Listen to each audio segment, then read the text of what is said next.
Hello' students, তোমালোকৰ comment অনুসৰি আজি মই তোমালোকৰ বাবে গুৱাহাটী বিশ্ববিদ্যালয়, কটন বিশ্ববিদ্যালয়, তেজপুৰ বিশ্ববিদ্যালয়, ডিব্ৰুগড় বিশ্ববিদ্যালয় তথা অন্যান্য বিশ্ববিদ্যালয়সমূহৰ অধীনত অনুষ্ঠিত হ'বলগীয়া অসমীয়া MA এণ্ট্ৰেন্স পৰীক্ষাৰ বাবে কেইবাটাও গুৰুত্বপূৰ্ণ আৰু কমন ইম্পৰ্টেণ্ট কুৱেশ্যন এনচাৰ লৈ আহিছোঁ।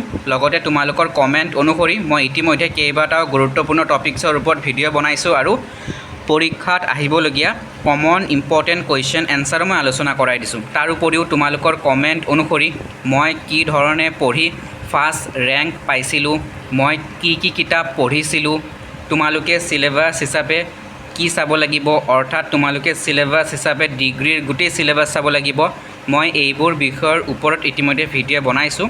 তোমালোকে যিসকলে আগৰ ভিডিঅ'বোৰ চোৱা নাই, চিন্তা কৰিবলগীয়া অলপো বিষয় নাই। আজি মই এইটো ভিডিঅ'ৰ ডেছক্ৰিপশ্যনত আগৰ ভিডিঅ' লিংকবোৰ দি দিম, তোমালোকে চাব পাৰিবা। আজি আমাৰ প্ৰথম প্ৰশ্ন, অসমীয়া ভাষাৰ উপভাষা সম্পৰ্কে চৰ্চা কৰা প্ৰথম গৱেষকজন হৈছে। এই প্ৰশ্নটো ডিব্ৰুগড় বিশ্ববিদ্যালয়ৰ অধীনত অনুষ্ঠিত হোৱা অসমীয়া MA এণ্ট্ৰেন্স পৰীক্ষাত আহিছিলে। ইম্পৰ্টেণ্ট প্ৰশ্ন হয়, মনত ৰাখিবা। ইয়াৰ শুদ্ধ উত্তৰ হ'ব উপেন্দ্ৰনাথ গোস্বামী। মনত ৰাখিবা, অসমীয়া ভাষাৰ উপভাষা সম্পৰ্কে চৰ্চা কৰা প্ৰথম গৱেষকজন হৈছে উপেন্দ্ৰনাথ গোস্বামী। তোমালোকৰ কমেণ্ট অনুসৰি মোৰ ওচৰত থকা পুৰণি অসমীয়া MA এণ্ট্ৰেন্স পৰীক্ষাৰ প্ৰশ্ন কাকতসমূহ মই আলোচনা কৰাই দিছিলোঁ, তোমালোকে আগৰ ভিডিঅ'বোৰ চাবা। নেক্সট কুৱেশ্যন, অসমীয়া সংস্কৃতিত বাঁহৰ বাদ্যযন্ত্ৰৰ ব্যৱহাৰ কোনটো জনগোষ্ঠীৰ প্ৰভাৱ? ইয়াৰ শুদ্ধ উত্তৰ হ'ব কিৰাত। মনত ৰাখিবা। আৰু কিৰাতসকলক মংগোলীয় নামেৰে জনা যায়। গুৰুত্বপূৰ্ণ তথ্য, পৰীক্ষাত প্ৰশ্ন আহে, মনত ৰাখিবা। নেক্সট কুৱেশ্যন, এই প্ৰশ্নটো 2022 চনত গুৱাহাটী বিশ্ববিদ্যালয়ৰ অধীনত অনুষ্ঠিত হোৱা অসমীয়া MA এণ্ট্ৰেন্স পৰীক্ষাত আহিছিলে। মোৰ মনত আছে বাবে মই কৈ দিলোঁ। ইম্পৰ্টেণ্ট প্ৰশ্ন হয়। A descriptive analysis of the Boro language গ্ৰন্থৰ ৰচকজন। মনত ৰাখিবা, ইম্পৰ্টেণ্ট প্ৰশ্ন।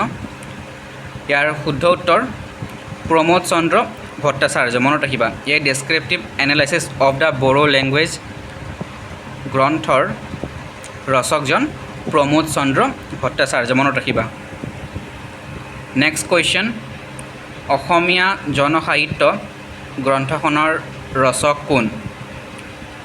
ইয়াৰ শুদ্ধ উত্তৰ হ'ব অসমীয়া জনসাহিত্য গ্ৰন্থখনৰ ৰচক প্ৰফুল্ল দত্ত গোস্বামী। আৰু পৰীক্ষাত প্ৰফুল্ল দত্ত গোস্বামীৰ গ্ৰন্থৰ নাম আহে। আগৰ ভিডিঅ'বোৰত মই আলোচনা কৰাই দিছিলোঁ, তোমালোকে আগৰ ভিডিঅ'বোৰ চাবা। ইম্পৰ্টেণ্ট প্ৰশ্ন, অসমীয়া জনসাহিত্য গ্ৰন্থখনৰ ৰচক Prafulla Dutta Goswami. Next question, inscription of Assam গ্ৰন্থৰ ৰচক মুকুন্দ মাধৱ শৰ্মা। মনত ৰাখিবা। নেক্সট গুৰুত্বপূৰ্ণ তথ্য, the evolution of Assamese script গ্ৰন্থৰ ৰচক মহেন্দ্ৰ বৰা। মনত ৰাখিবা। আৰু বিশ্বলিপিৰ ভূমিকা গ্ৰন্থৰ ৰচক নাৰায়ণ দাস। মনত ৰাখিবা। আৰু প্ৰাচ্য শাসনাৱলী গ্ৰন্থৰ ৰচক মহেশ্বৰ নেওগ। গুৰুত্বপূৰ্ণ তথ্য আছিলে, মই আলোচনা কৰাই দিলোঁ। তোমালোকে আগৰ ভিডিঅ'বোৰ চাবা, এই বিষয়বোৰ মই আলোচনা কৰাই দিছিলোঁ। আৰু পৰীক্ষাত এইবোৰ বিষয়ৰ ওপৰত আৰু অসমীয়া লিপি বিষয়ক গ্ৰন্থৰ নাম পৰীক্ষাত কিন্তু প্ৰশ্ন আহে। তোমালোকে আগৰ ভিডিঅ'বোৰ ভালদৰে চাবা। নেক্সট কুৱেশ্যন, তলত দিয়া ক স্তম্ভ আৰু খ স্তম্ভৰ বিষয়সমূহ মিলাই কোডৰ সহায়ত শুদ্ধটো নিৰ্ণয় কৰা। ক স্তম্ভ আৰু খ স্তম্ভ আমি মিলাব লাগিব। ক স্তম্ভত কি আছে? বুৰঞ্জী বিবেক ৰত্ন। কাৰ হয়? বুৰঞ্জী বিবেক ৰত্ন মণিৰাম দেৱানৰ হয়।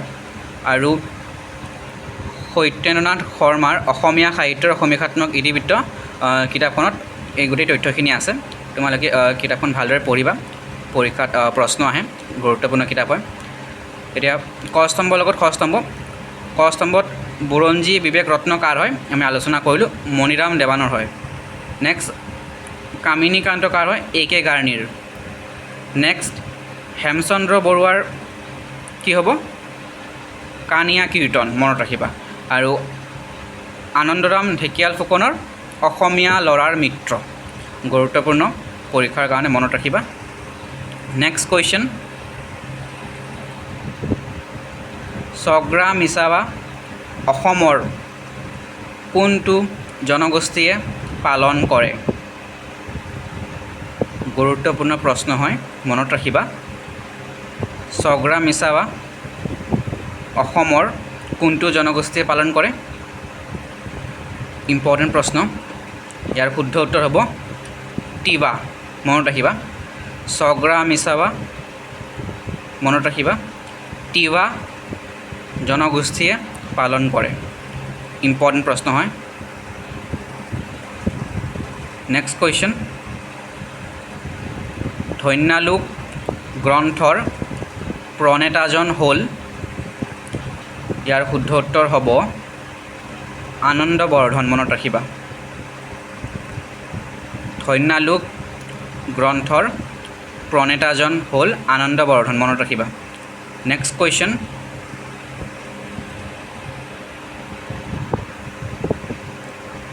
আয়নেস্কৰ দ্য চেয়াৰ্ছ নাটকৰ প্ৰভাৱ পৰা অৰুণ শৰ্মাৰ এখন এপচাৰধৰ্মী নাটক হৈছে ইয়াৰ শুদ্ধ উত্তৰ হ'ব শ্ৰীনিবাৰণ ভট্টাচাৰ্য গুৰুত্বপূৰ্ণ প্ৰশ্ন হয় মনত ৰাখিবা নেক্সট কুৱেশ্যন ব্যৱহাৰিক ধ্বনি বিজ্ঞান শীৰ্ষক গ্ৰন্থখনৰ প্ৰণেতাজন হ'ল দীপাংকৰ মৰল মনত ৰাখিবা ব্যৱহাৰিক ধ্বনি বিজ্ঞান গ্ৰন্থখনৰ প্ৰণেতা দীপাংকৰ মৰল মনত ৰাখিবা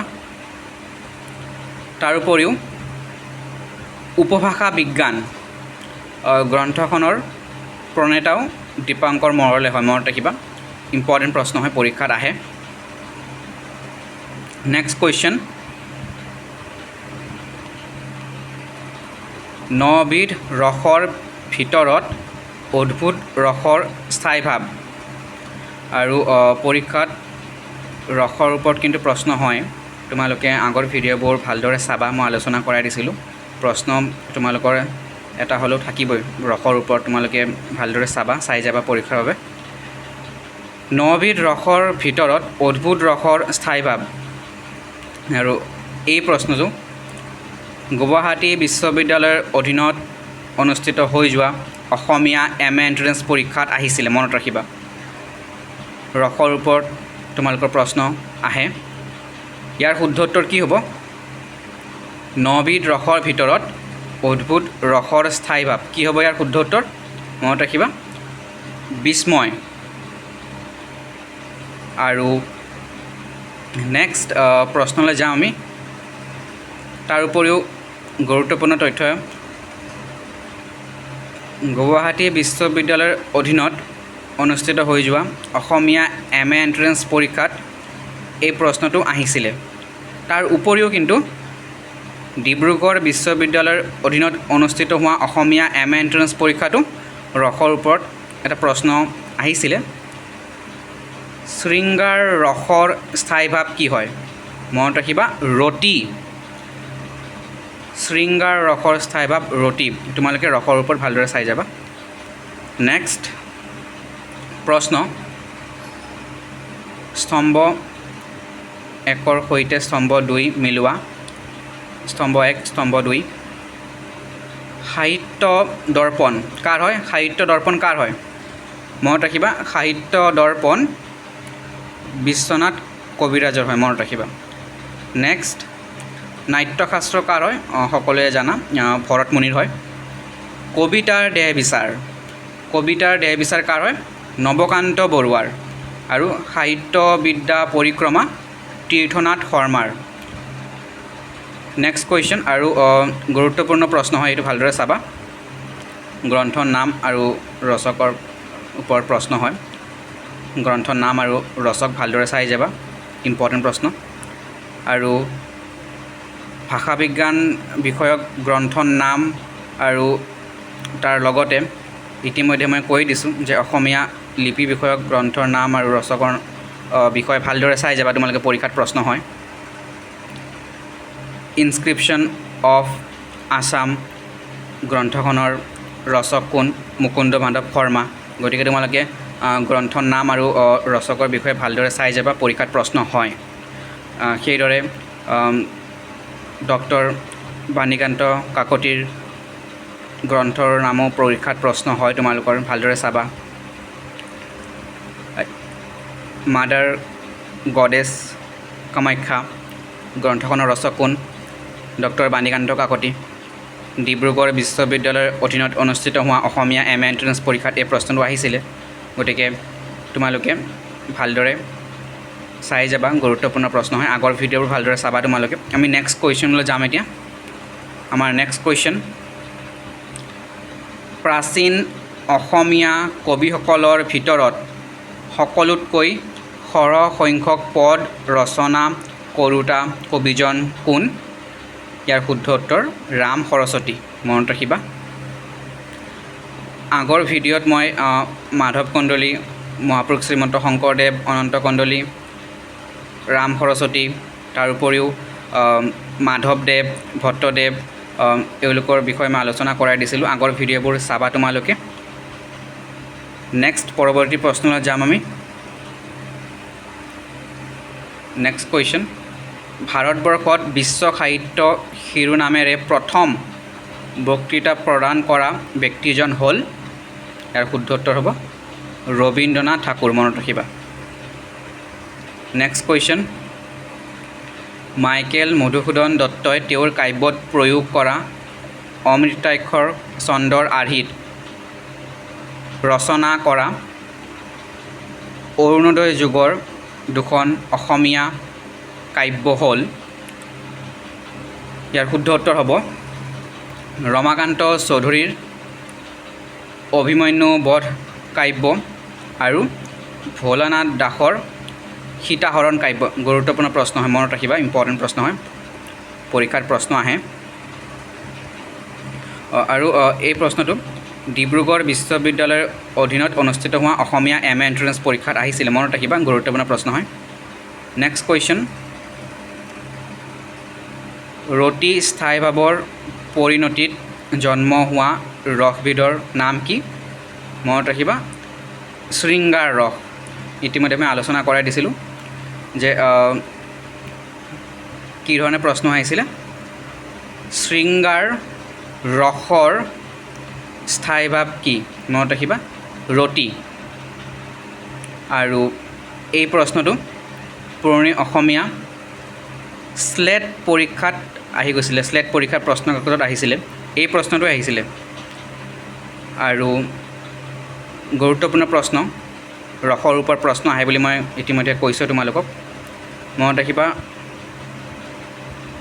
ৰতি স্থায়ীভাৱৰ পৰিণতিত জন্ম হোৱা ৰসবিধৰ নাম কি শৃংগাৰ ৰস মনত ৰাখিবা এতিয়া আজি এইকেইটা প্ৰশ্ন আলোচনা কৰাই দিলোঁ আমি পুনৰ লগ পাম এটা নতুন ভিডিঅ'ত তোমালোকে ভিডিঅ'টো সকলোকে শ্বেয়াৰ কৰি দিবা আৰু ভালদৰে পঢ়ি থাকিবা